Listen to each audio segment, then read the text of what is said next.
अस्सलाम वालेकुम। आज हम ब्रोंकियल अस्थमा यानी दमा के बारे में जानते हैं।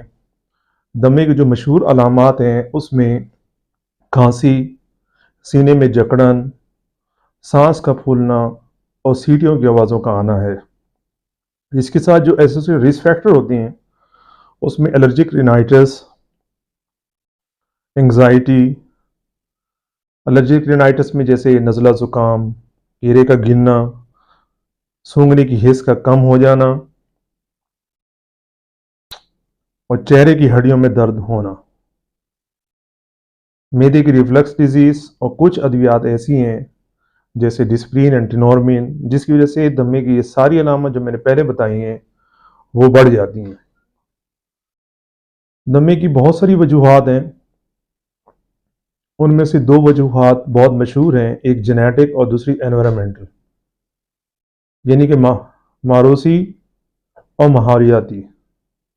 जेनेटिक काजेस के अंदर एडम 33 जीन्स का बड़ा रोल है और मोनोजाइगा ट्विंस के अंदर दमा 100% ट्रांसफ़र होता है। माँ बाप में से अगर किसी एक को दमा है तो उसके आगे ट्रांसफ़र होने के चांस 50-50 होते हैं। एनवायरमेंटल काजेस के अंदर पोलेंस, डस्ट माइट, मट्टी खाका, पर्दे, कालीन, पालतू जानवर, स्प्रे, परफ्यूम्स, ठंडी हवा, सिगरेट स्मोकिंग शामिल है। बेसिकली होता यह है कि इनमें से कोई ऐसी चीज़ हमारे रेस्पिरेटरी सिस्टम में एंटर होती है तो वहाँ का जो इम्यून सिस्टम है वो हाइपर रिस्पॉन्स हो जाता है, जिसकी वजह से सांस की नालियों में सोजिश हो जाती है और वो तंग हो जाती है। दमे की तशखीस के लिए हम स्पायरोमीट्री टेस्ट का सहारा लेते हैं। इसमें हम वेरिएबिलिटी और रिवर्सिबिलिटी चेक करते हैं। वेरिएबिलिटी के लिए पीक एक्सपायरेटरी फ्लोमीटर अगर अडल्ट पेशेंट में 10% से ज़्यादा है, बच्चों में ये वेरिएबिलिटी 13% से ज़्यादा हो और इसके साथ रिवर्सिबिलिटी FEV1 15% से ज़्यादा है तो हम दमा डिक्लेयर कर देते हैं। रिवर्सिबिलिटी के लिए पहले हम मरीज को साल्बुटामोल के 2 पफ यूज़ कराते हैं। इसके अलावा जो दूसरे टेस्ट होते हैं आम से, जिसमें स्पुटम, बलगम के अंदर ईसिनोफिल्स चेक करते हैं।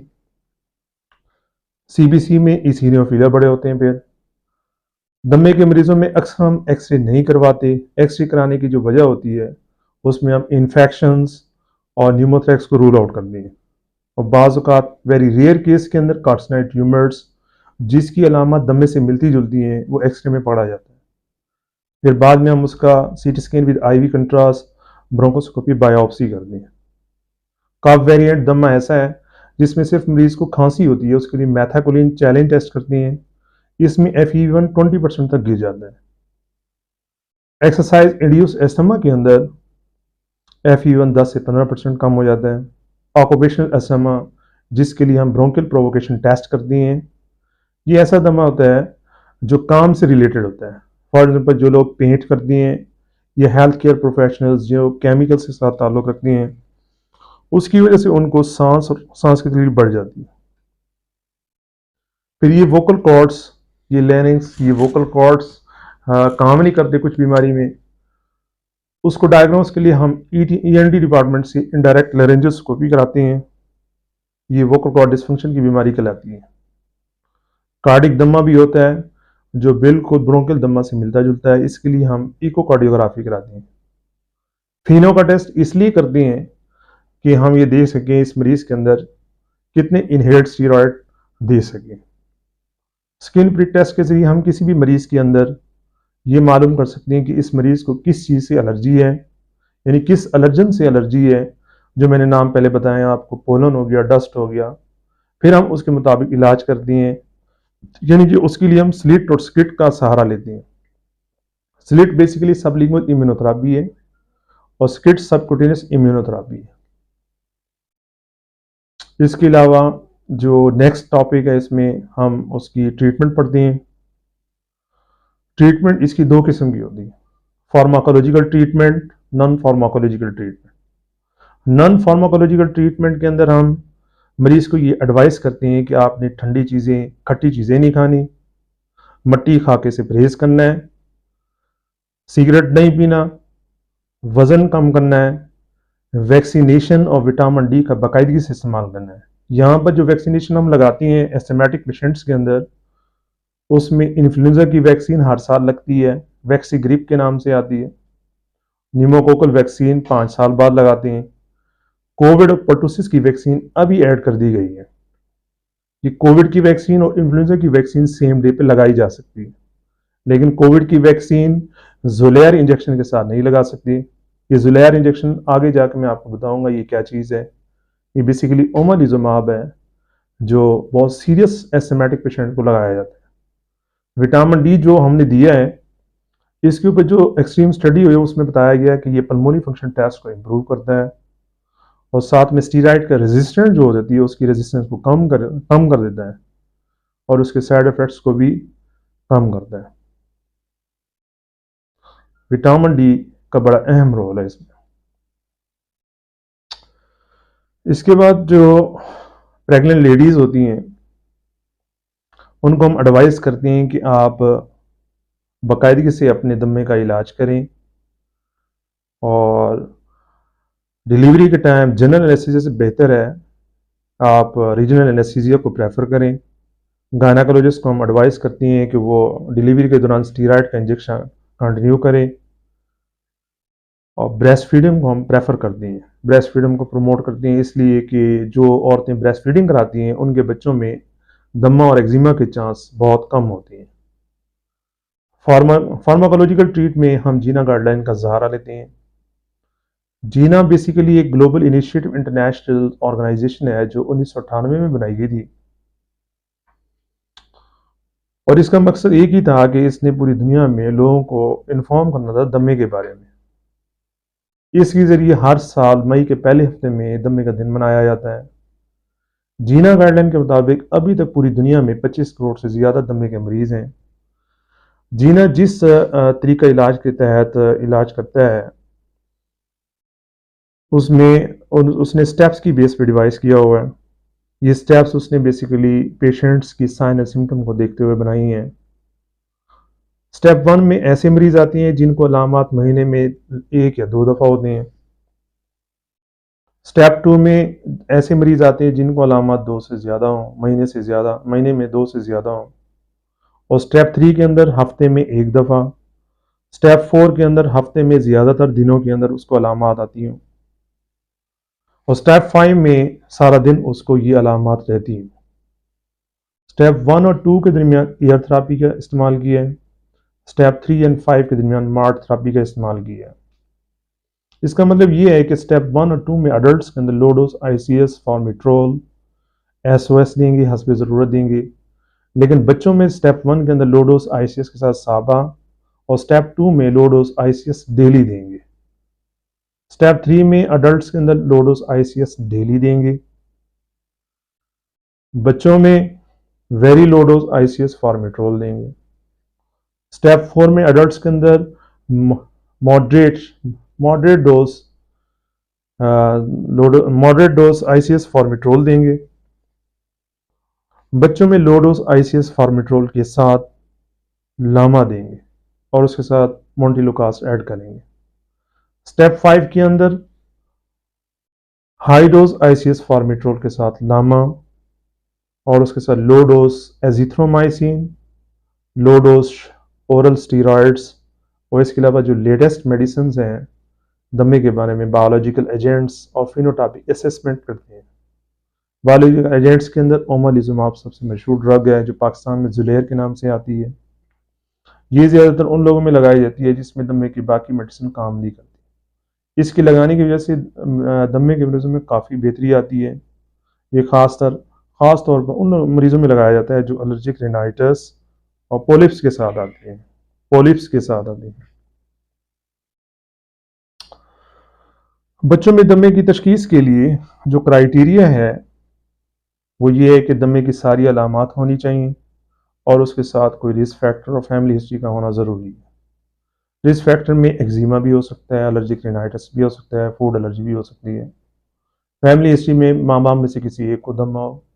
बच्चों में तशखीस के लिए दूसरी जो बीमारियाँ उसको भी सामने रखनी है, जैसे अपर एयरवे कफ सिंड्रोम है, फॉरेन बॉडी एस्पायरेशन है, ब्रोंकिक्टेसिस है, सिस्टिक फाइब्रोसिस है, ब्रोंकोपल्मोनरी फिस्टूला और कंजेनाइटल हार्ट डिजीज शामिल है।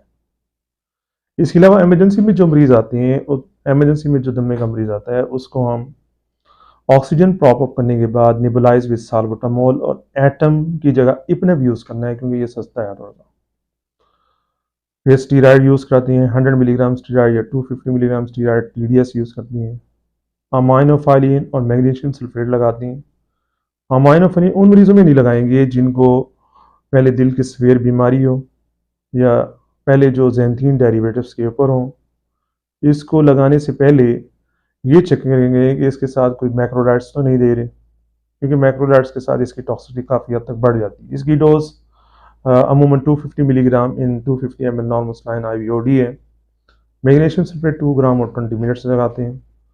एंटीबायोटिक्स ऑफ फ्लूइड्स अकॉर्डिंगली देंगे हम, और एड्रेनलिन वहाँ देंगे जहाँ पर सीवियर एस्थमा के अटैक के साथ एनाफिलैक्सिस रिएक्शन हो।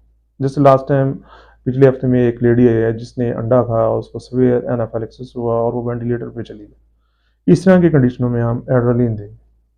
फिर अगर किसी मरीज का ये इस कंडीशन में भी दमा सेट नहीं होता तो ABGs कराएंगे। ABGs में हम देखेंगे कि कार्बन डाइऑक्साइड की तादाद कितनी, कार्बन डाइऑक्साइड का लेवल कितना है। इस लेवल को देखते हुए हम ICU में कॉल करके वेंटिलेटर पे शिफ्ट कर देंगे। फिर दमा और इस तरह के जितनी भी ऑब्स्ट्रक्टिव लंग डिजीज़ हैं उनमें जो हम वेंटिलेटरी सेटिंग करते हैं वो क्या करते हैं कि ताकि इनको फ्यूचर के अंदर एयर ट्रैपिंग ना हो, बैरोट्रामा ना हो, टेंशन हीमोथोरैक्स ना हो। उसके लिए हम ये करते हैं कि एक्सपायरेटरी फ्लो टाइम बढ़ा देते हैं। नॉर्मली 1:2 रेशो होता है, इसमें 1:4 कर देते हैं, और साथ में रेस्पिरेटरी रेट और टाइडल 1:6 कर देते हैं। जब मरीज ICU से डिस्चार्ज होता है या वार्ड से डिस्चार्ज होता है, फिर हम उसको रिटन SMA एक्शन प्लान देती हैं। ये written SMA action plan basically इसमें मरीज को बताया जाता है कि आपकी जो बीमारी दमे की है, ये अगर माइल्ड फॉर्म में हल्की है तो ये मेडिसिन यूज़ करनी है, सवियर है तो फलां मेडिसिन यूज़ करनी है। और साथ में उसको सिखा देते हैं आप पीक एक्सपायरेटरी फ्लोमीटर यूज़ करेंगे। अगर ये 60% से कम हो जाए फिर ओरल स्टीरॉइड लेके आप डॉक्टर साहब से रब्ता करेंगे। और उस रिटन SMA एक्शन प्लान्स के अंदर हम इन्हेलर की टेक्निक भी समझाते हैं। यहाँ मैं एक बात आपको कर दूँ कि हमारे माशरे में एक मिथ है कि दमे के मरीजों को डॉक्टर साहबान इन्हेलर उस वक्त लिखते हैं जब उसकी बीमारी की शिद्दत आखिरी स्टेज में चली जाती है। ऐसा नहीं है। ये जो इन्हेलर है सबसे इफेक्टिव इलाज है, इसके इफेक्ट्स ज़्यादा हैं और साइड इफ़ेक्ट्स कम हैं। दूसरी अद्वियात के साइड इफ़ेक्ट्स ज़्यादा होते हैं, क्योंकि उन्होंने सबसे पहले मैदे में जाना होता है, फिर जिगर में जाना होता है। इस तरह उसके साइड इफ़ेक्ट्स ज़्यादा होते हैं। इसके अलावा मरीज़ों को इन्हेलर की टेक्निक समझाती हैं। बहुत सारे मरीज़ों को इन्हेलर की टेक्निक का आइडिया नहीं होता, इन्हेलर की टेक्निक सही नहीं लेते। बहुत सारे लोग हल्का सा सांस ले लेते हैं, ऐसे उसी वक्त फ़ौरन निकाल लेते हैं, मुंह खोल के रखते हैं। इसका लेने का सही तरीका ये है कि आप एक ही लंबा गहरा सांस लेंगे, 10 सेकंड के लिए रोकेंगे और उसके बाद निकालेंगे, ये जैसे ऐसे।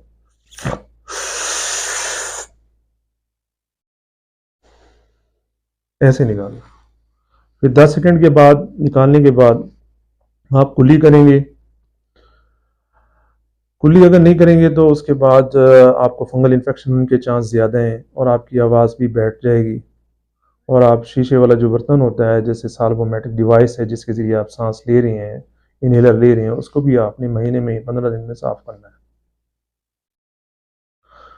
वो मरीज दमे के वो मरीज जो इसका इलाज प्रॉपर नहीं करते उनको बाद में ABPA हो जाता है। ABPA बेसिकली एक फंगल इन्फेक्शन है। ये ऐसी है जैसे बरसात के दिनों में दीवारों पर फफूंदी पैदा हो जाती है। फिर इसके लिए हम IgE को मॉनिटर करके एंटी फंगल ऐड कर देती हैं 4 से 6 महीने के लिए। अगर फिर भी इलाज प्रॉपर नहीं करती तो वो रेस्पिरेटरी फेलर में चले जाते हैं ये मरीज़। फिर उनको सारी ज़िंदगी L-TOD ऑक्सीजन पे रखते हैं।